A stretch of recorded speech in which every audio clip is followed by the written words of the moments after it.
আজকে রান্না করব মাংস মানে চিকেনটা ধুয়ে নিয়েছি।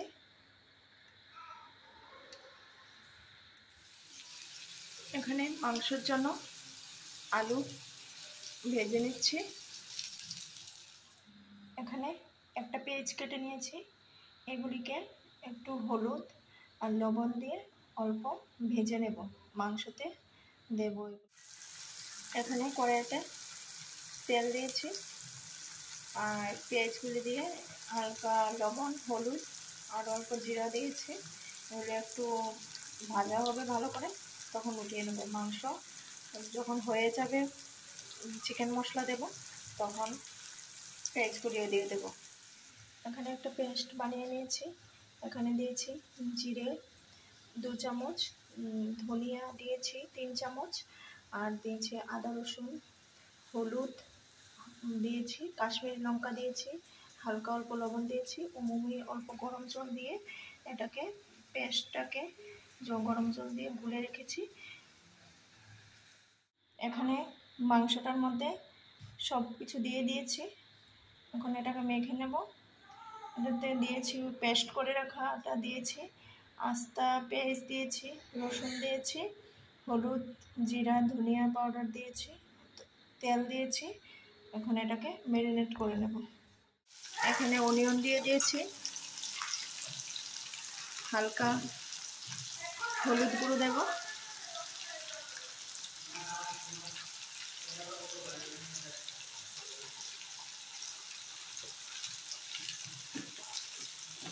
আর দেব কাশ্মীরি লঙ্কার গুঁড়ো দেব।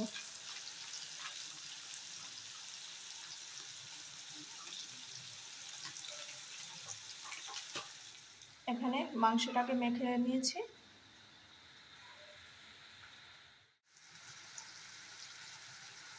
এখানে মশলাগুলি ভাজা হয়ে গেছে মোটামুটি, মাংসটা দিয়ে দেব।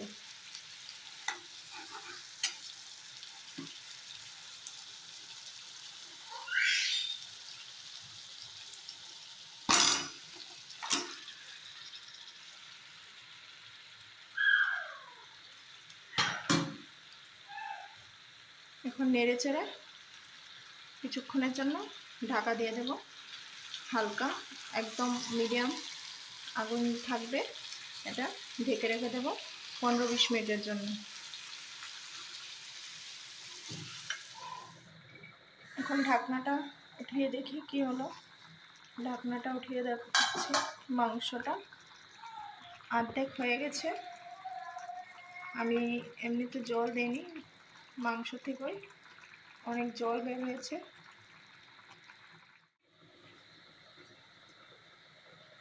আমার ঢাকনাটা উঠাচ্ছি। এখন দিয়ে দেব টমেটো আর ভেজে রেখেছিলাম, যে দেখিয়েছি ভেজে রাখা আলুগুলি দিয়ে দিচ্ছি। এখন এগুলি নাড়বো না, এভাবে থাকবে, ঢাকা দিয়ে দেব।